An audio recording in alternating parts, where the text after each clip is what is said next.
Hello students, welcome to from the basics YouTube channel. मैं हूं औरूप और आप लोग देख रहे हैं थर्मोडायनेमिक्स का लेक्चर। तो ये फर्स्ट लेक्चर है जहां पे हम लोग बहुत ही इंट्रोडक्शन पार्ट को डिस्कस करेंगे बहुत ही अच्छे तरीके से और एकदम पूरा बेसिक लेवल से समझेंगे कि थर्मोडायनेमिक्स पे है क्या। ठीक है, तो पहला टर्म जो है ऑलरेडी सुने होंगे इस टर्म को कि थर्मल इक्विलिब्रियम, है ना। तो इसको पहले समझना होगा। देखो, एक चीज़ पता होगा कि अगर मान लो जैसे ट्रांसलेशनल मोशन मैकेनिक्स पे पढ़े थे, क्या पढ़े थे कि मैकेनिक्स पे अगर बोथ साइड से फोर्स अप्लाई हो रहा है, मान लो एक ऑब्जेक्ट है, दो साइड से फोर्स अप्लाई हो रहा है उसके ऊपर और दोनों ही ऑपोजिट डायरेक्शन पे फोर्स काम कर रहा है। ठीक है, मान लो एक ऑब्जेक्ट है, इधर से एक फोर्स इधर से एक फोर्स, दोनों का वैल्यू सेम है 50 न्यूटन एंड 50 न्यूटन। क्या होता है, कैंसिल हो जाता है और एफ नेट को जीरो बोल देते थे एंड इसको बोलते थे कि the system is in translational equilibrium, क्योंकि इसका कोई लीनियर मोशन नहीं हो रहा है ना, तो बोलते हैं ट्रांसलेशनल इक्विलिब्रियम। तो सेम तरीके से हमारा रोटेशनल इक्विलिब्रियम था, सेम तरीके से थर्मल इक्विलिब्रियम था। थर्मल इक्विलिब्रियम क्या था बेसिकली कि दो मान लो सिस्टम है, ठीक है, दो सिस्टम है यहाँ पे, एक ए सिस्टम और दूसरा बी सिस्टम, मान लो इस टाइप पे। तो ए सिस्टम का टेम्परेचर मान लो T1 है और बी सिस्टम का टेम्परेचर T2 है। अगर सिस्टम मतलब हो सकता है कि दो कंटेनर है, दोनों में अलग अलग गैस हैं जिसका टेम्परेचर अलग अलग है। ठीक है, अगर मान लो इसको खोल देंगे, ठीक है, ये जो वॉल है, ये लेयर है, उसको खोल देंगे तो क्या होगा, जो टेम्परेचर ज़्यादा है, मान लो T1 ग्रेटर देन T2 है, T1 ज़्यादा है अगर, तो क्या होगा, हॉट बॉडी से कोल्ड बॉडी की ओर हीट ट्रांसफ़र हो जाएगा, है ना। तो और एक टाइम आएगा ऐसा जहाँ पे टेम्परेचर, दोनों temperature T1 equals to T2 पूरा इक्वल हो जाएगा। ये कंडीशन है बेसिकली, ठीक है, कि दोनों टेम्परेचर इक्वल हो जाए और अगर इक्वल हो जाए तो उसके बाद और हीट ट्रांसफ़र नहीं होगा और हम बोल सकते हैं कि those are in thermal equilibrium. देखो हाँ, और एक चीज़, मैं डायरेक्टली ये नहीं कह सकता कि हीट ट्रांसफ़र नहीं होगा। ठीक है, हीट ट्रांसफ़र हो सकता है, लेकिन जितना हॉट बॉडी कूल्ड बॉडी को या कोल्ड बॉडी को जितना देंगे heat, same cold body heat body से हीट लेंगे। मतलब कुछ इस टाइप का है कि जितना ए बी को शेयर करेंगे उतना ही बी ए को शेयर करेंगे, कुछ इस टाइप का मैटर है। तो heat gain and heat loss दोनों सेम हो जाने से इस टाइप का मैटर हो जाता है इसमें। ठीक है, और मतलब बी जितना लॉस कर रहा है बी उतना ही गेन कर रहा है, तो नेट प्रॉफिट या नेट लॉस तो ज़ीरो ही होना है। तो इस टाइप का मैटर है बेसिकली इक्विलिब्रियम, मतलब जैसे स्टेडी स्टेट पड़े होंगे उस टाइप का कुछ कॉन्सेप्ट है। ठीक है, अभी यहाँ पे T1 T2 का हम ऐसे नॉर्मली बोल देंगे कि जहाँ पे हीट ट्रांसफ़र नहीं होगा, दोनों का टेम्परेचर इक्वल है, तो उस टाइम पे they are in thermal equilibrium. ठीक है, थर्मल इक्विलिब्रियम। अभी एक चीज़ डिस्कस करेंगे, थर्मल इक्विलिब्रियम तो पढ़ चुके हैं, लेकिन हम लोग थर्मोडायनामिक्स क्योंकि पढ़ रहे हैं, इसमें थर्मोडायनामिकल इक्विलिब्रियम के बारे में थोड़ा सा डिस्कस करेंगे। ठीक है, तो थर्मोडायनेमिकल इक्विलिब्रियम को जानने से पहले हम लोगों को कुछ वेरिएबल्स के बारे में जानना ज़रूरी है। ठीक है, जैसे कि मैक्रो वेरिएबल्स एंड दूसरा है माइक्रो वेरिएबल्स। ठीक है, दो टाइप का वेरिएबल्स है, macro and micro. Macro variables कौन सा है जिसको हम मतलब इन जनरल विदाउट माइक्रोस्कोप हम उसको देख सकते हैं, उसको उसके प्रॉपर्टीज़ को हम इलास्ट्रेट कर सकते, इलाबोरेट कर सकते। दो आर मैक्रो वेरिएबल्स लाइक जैसे कि प्रेशर है ना, एक बेलून है, मान लो बेलून के अंदर कितना प्रेशर है, बेलून का वॉल्यूम कितना है। ठीक है, इस टाइप पे तो प्रेशर, वॉल्यूम, मास, टेम्परेचर, ठीक है, जो कि मतलब माइक्रोस्कोप जहाँ पे ज़रूरत नहीं होगा उस सारे प्रॉपर्टीज़ को हम बोलेंगे। जैसे अमाउंट ऑफ सब्सटेंस हो सकता है, डेंसिटी हो सकता है। ठीक है, तो इस टाइप का जो वेरिएबल्स है उसको बोला जाता है मैक्रो वेरिएबल्स।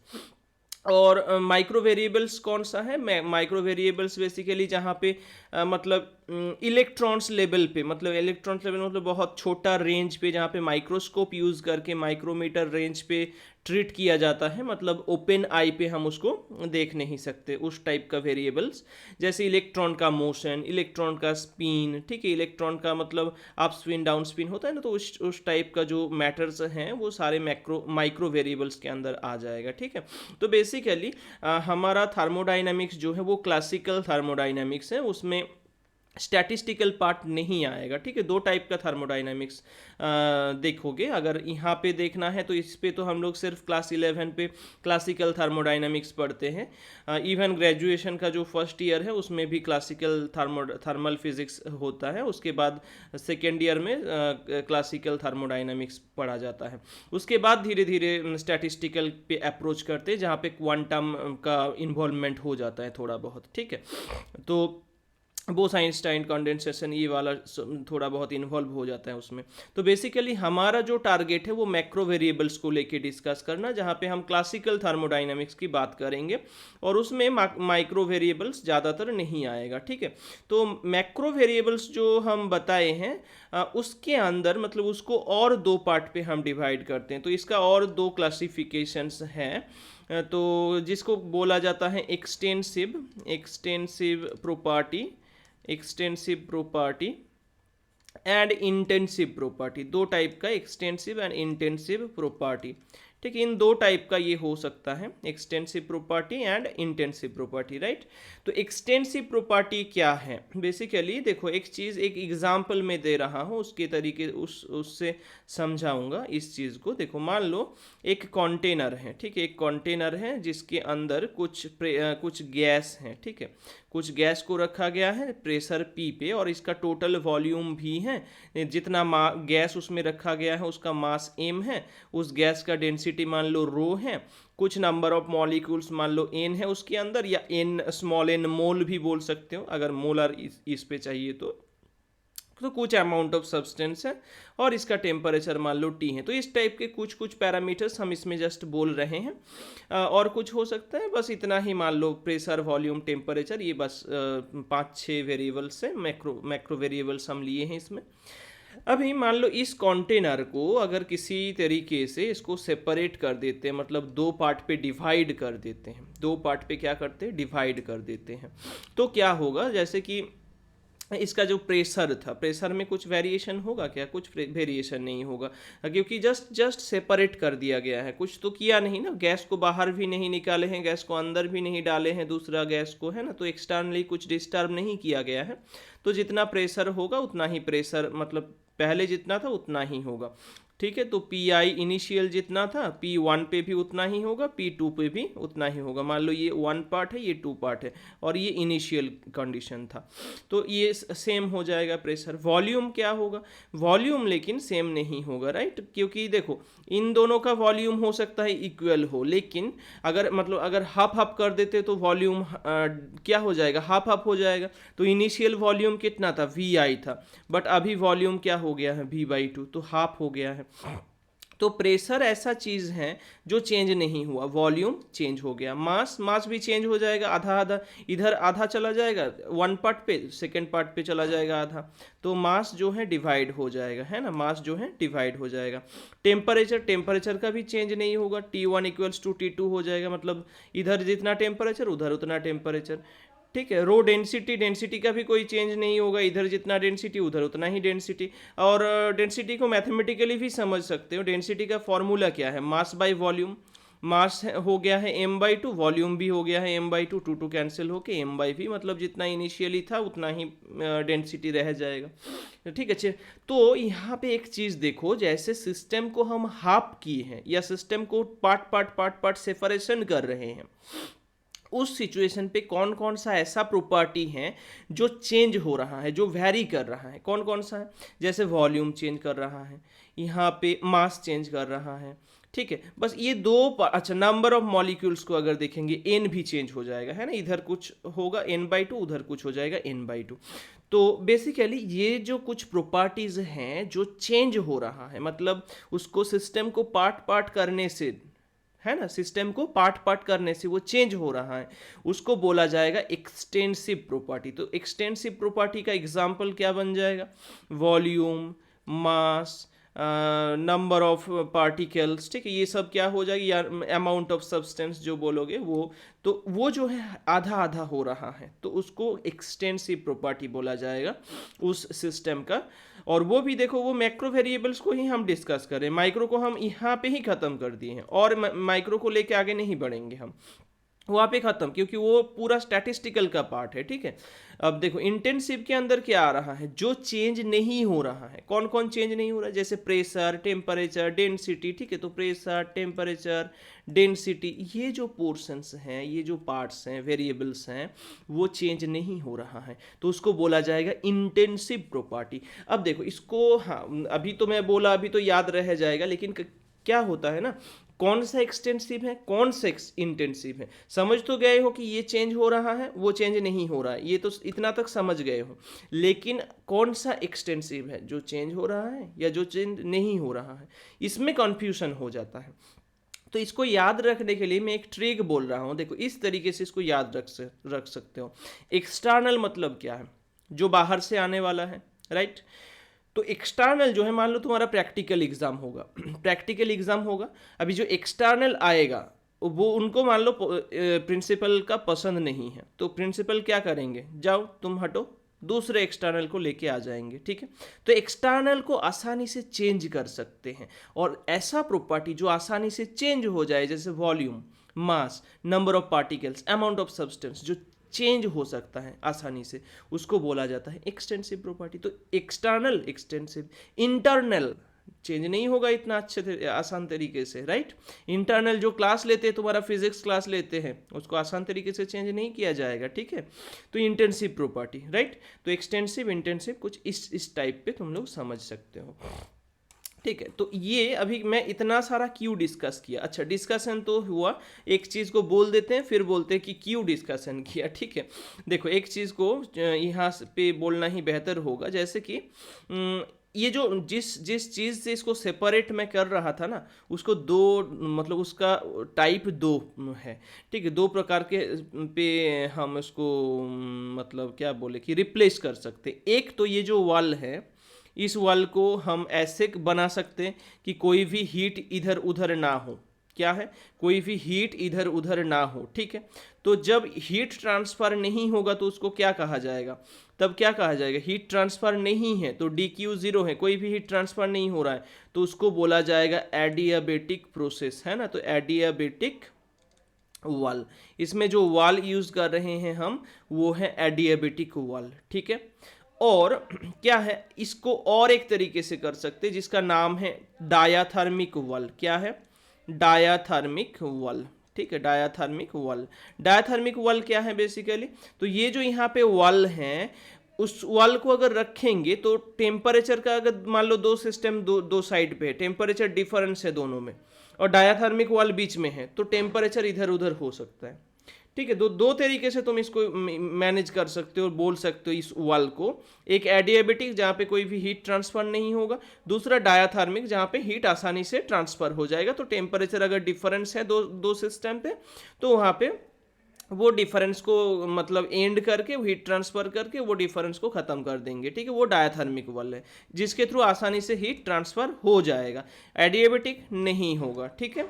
ओके नेक्स्ट, हम क्यू इसको बोले हैं, ठीक है, क्यू हम इसको बोले हैं। देखो क्योंकि दो टाइप का यहाँ पे इक्विलिब्रियम है, एक तो मैं बोल दिया थर्मल इक्विलिब्रियम, ठीक है, एक तो हम बोल दिए हैं थर्मल इक्विलिब्रियम, ठीक है। थर्मल इक्विलिब्रियम हम शुरू में ही बात किए हैं इसका, ठीक है, जहाँ पे टेम्परेचर दो सिस्टम का सेम होता है and no heat transfer between those two systems. But जहाँ पे थर्मोडाइनमिकल इक्विलिब्रियम की बात करते हैं, थर्मोडाइनमिकल इक्विलिब्रियम की बात करते हैं, वहाँ पे क्या होता है बेसिकली, जितना भी मैक्रो वेरिएबल्स हैं, जहाँ पे हम क्लासिकल थर्मोडाइनमिक्स पढ़ रहे हैं, वहाँ पे जितना भी मैक्रो वेरिएबल्स हैं, वो सब क्या होंगे, वो सब इक्विलिब्रियम पे रहेंगे, ठीक है। मतलब अगर मान लो कि हाँ एक सिस्टम हम लिए हैं, ठीक है, हाँ और एक चीज़, इंटेंसिव जो प्रॉपर्टीज़ हैं वो इक्वल होंगे, अदरवाइज नहीं। मतलब जैसे कि टेम्परेचर, इधर टेम्परेचर सेम उधर टेम्परेचर सेम, ठीक है, इधर प्रेशर सेम उधर प्रेशर सेम, ठीक है, इधर का जो मतलब हम डेंसिटी ले रहे हैं ये सेम, उधर का डेंसिटी सेम। तो ये कुछ प्रॉपर्टीज़ जो हैं, जो कि इंटेंसिव प्रॉपर्टीज़ हैं, वो दोनों में सेम होंगे, ठीक है। तो इंटेंसिव मैक्रो वेरिएबल्स जो हैं, क्या है, इंटेंसिव मैक्रो वेरिएबल्स जो हैं वो दो सिस्टम पे ही सेम होंगे। तो उसको, उस दो सिस्टम को कहा जाएगा थर्मोडायनामिकल इक्विलिब्रियम। ठीक है, तो बेसिकली इस कॉन्सेप्ट के आधार पे मतलब thermal and thermodynamical equilibrium I hope समझ गए हो। अभी जो मतलब थर्मोडायनामिकल इक्विलिब्रियम को उस दो वर्ड को यूज़ करने के लिए मैं इतना सारा बोल दिया, ठीक है, और बहुत ही इंपॉर्टेंट भी हैं पार्ट्स जो डिस्कस किया इंट्रोडक्टरी पोर्शन पे। अभी हम जीरोथ लॉ ऑफ थर्मोडायनेमिक्स थोड़ा सा देखेंगे। जीरोथ लॉ ऑफ थर्मोडायनामिक्स देखो, बेसिकली थर्मोडायनामिक्स का तो पार्ट है ये, लेकिन यहाँ पे जो इक्विलिब्रियम की बात की जाती है वो क्या है, वो बेसिकली मतलब थर्मल इक्विलिब्रियम की बात की जाती है। ठीक है, मान लेते हैं कि एक सिस्टम पहले ऐसा था, इस टाइप का एक बॉक्स है पूरा, ठीक है, पूरा इंसुलेटेड बॉक्स है, मतलब अंदर से बाहर कुछ नहीं ये होगा, आइसोलेटेड है बेसिकली, ठीक है, आइसोलेटेड है पूरा। अभी इसको इनिशियली कुछ गैस भरने के लिए इनिशियली इसको एडियाबेटिक वाल से मान लो कवर किया गया है। ठीक है, इनिशियली क्योंकि गैस भरना है ना, अलग अलग करके अलग अलग 3 चेम्बर पे A B C 3 गैस को मान लेते हैं भरे हैं हम। ठीक है, अलग अलग करके 3 गैस को भरे हैं। तो फिर क्या करेंगे, मान लो इसमें तो क्या हुआ, इसमें एडियाबेटिक वाल को रखे हैं, ये एडियाबेटिक वाल है, तो एडियाबेटिक वाल होगा मतलब डी क्यू इक्वल्स टू 0, कोई भी हीट ट्रांसफर इसमें से नहीं होगा। और अगर हम इस वाल को मान लो खोल देखते हैं, रिप्लेस करते हैं किससे, रिप्लेस करते हैं दूसरा एक इससे, दूसरा एक मतलब वाल से जिसका नाम है डायाथर्मिक वाल। ठीक है, हम क्या करते हैं, इसको रिप्लेस कर देते हैं और इसके जगह पे एडियाबेटिक वाल के जगह पे हम डायाथर्मिक वाल रख देते हैं। ठीक है, डायाथर्मिक वाल रख देते हैं। तो डायाथर्मिक वाल रखने से क्या होगा ना, तो डायाथर्मिक वाल ऐसा है कि अगर कहीं पे मान लो टेम्परेचर डिफरेंस है तो वो क्या करेंगे, वहाँ से हीट ट्रांसफर कर सकते हैं, उस वाल के थ्रू हीट ट्रांसफर हो जाता है। तो मान लो ये ए का टेम्परेचर पहले T1 था, बी का टेम्परेचर T2 था, सी का टेम्परेचर T3 था, इस टाइप का सिचुएशन था इनिशियली। तो जैसे ही हम डायाथर्मिक वाल से उसको रिप्लेस कर देंगे ABC को, तो क्या होगा ना, ऐसा होगा कि टेम्परेचर मतलब हीट ट्रांसफर हो जाएगा। अगर मान लो T1 not equals to T2 not equals to T3 initially हम रखे थे उसमें, तो हीट ट्रांसफर हो जाएगा इसमें, है ना, इस डायाथर्मिक वाल से रिप्लेस करने से ही हीट ट्रांसफर इधर उधर हो जाएगा, हायर टू लोअर टेम्परेचर पे ट्रांसफर हो जाएगा। अभी जीरोथ लॉ ये कहते हैं कि ए अगर मान लो बी के साथ थर्मल इक्विलिब्रियम पे है, thermal, I am not using thermodynamical, ठीक है, थर्मल इक्विलिब्रियम पे अगर ए और बी है, मतलब क्या है, मतलब दोनों का टेम्परेचर सेम सेम है। तो अगर मान लो ए का टेम्परेचर और बी का टेम्परेचर सही है, ठीक है, सही है, तो क्या होगा, कोई हीट ट्रांसफर होगा, नहीं सर, नहीं होगा। अगर मान लो ए और सी के बीच में कोई थर्मल मतलब ए और सी के बीच में कोई टेम्परेचर डिफरेंस नहीं है, तो क्या होगा सर, कोई भी हीट ट्रांसफर नहीं होगा। अगर मान लो बी और सी के बीच में टेम्परेचर डिफरेंस नहीं है, मतलब T2 और T3 के बीच में कोई टेम्परेचर डिफरेंस नहीं है, तो क्या हीट ट्रांसफर होगा, नहीं सर। तो कहीं पे हीट ट्रांसफर नहीं होगा अगर तीनों का टेम्परेचर सेम है। तो इसको ही कुछ इस तरीके से बोला गया है जीरोथ लॉ पे कि अगर मान लो ए सी के साथ इक्विलिब्रियम पे है, ए सी के साथ थर्मल इक्विलिब्रियम पे है, बी सी के साथ थर्मल इक्विलिब्रियम पे है, तो मतलब क्या हुआ कि T A equals to T C बोला गया है और T B equals to T C बोला गया है। तो बोल रहे हैं कि इन दोनों, ये दोनों इंडिविजुअली क्या होंगे, अलग करके क्या होंगे, ये दोनों थर्मल इक्विलिब्रियम पे रहेंगे, मतलब T A equals to T B होना चाहिए, ये तो होगा ही, ऑब्वियसली होगा, समझ रहे हो। तो इस चीज को अगर लिखोगे तो कैसे लिखना है कि इफ एनी टू सिस्टम्स, यहां पे दो सिस्टम्स ए एंड बी, तो if any two systems are in thermal equilibrium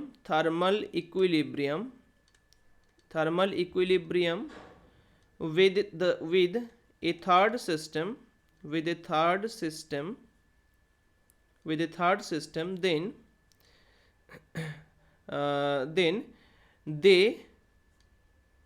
they will be in they will be in thermal equilibrium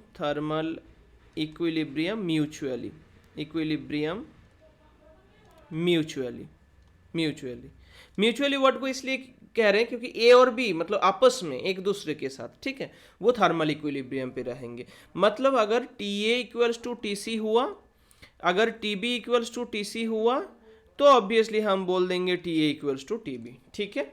हाँ, और इसमें और एक चीज़ भी इन्वॉल्व कर सकते हो कि अगर जैसे कि थर्मोडाइनमिकल इक्विलिब्रियम को भी इसको इन्वॉल्व कर सकते हो, लेकिन क्योंकि कुछ जो एक्सटेंसिव प्रॉपर्टीज़ हैं वो इक्वल नहीं होता है। एक्सटेंसिव प्रॉपर्टीज़ मतलब दोनों का वॉल्यूम तो सेम हम बोल नहीं सकते, है ना। अगर मान लो ए पे कुछ वॉल्यूम का गैस है, बी पे कुछ वॉल्यूम, सी पे की कुछ वॉल्यूम, जैसे उसको डायथर्मिक वाल से रिप्लेस कर दोगे तो क्या होगा, दोनों तीनों का तो वॉल्यूम सेम नहीं होगा ना। तो इसलिए हम ये बोल सकते हैं कि जो मतलब इंटेंसिव प्रॉपर्टीज़ हैं वो सेम आना चाहिए। मतलब प्रेशर, कोई भी प्रेशर डिफरेंस नहीं होना चाहिए, कोई भी टेम्परेचर डिफरेंस नहीं होना चाहिए, डेंसिटी का कोई डिफरेंस नहीं होना चाहिए, ठीक है, उन दो सिस्टम के बीच में। तो इस तरीके से जीरोथ लॉ ऑफ थर्मोडाइनमिक्स को डिस्कस किया जाता है, ठीक है। आई होप कुछ डाउट नहीं है इतना तक। अगर कुछ डाउट हुआ होगा तो ऑब्वियसली कमेंट सेक्शन पे कमेंट करना। अगर इस चैनल पे नया हो तो चैनल को सब्सक्राइब करके बेल आइकन को प्रेस करना, ताकि इस चैनल से और भी informative and education related videos सबसे पहले मिल सके, ठीक है। और ये अगर वीडियो पसंद आया तो लाइक एंड शेयर करना वीडियो को, ठीक है। आई होप कुछ डाउट नहीं हुआ होगा, ठीक है। Okay, thank you.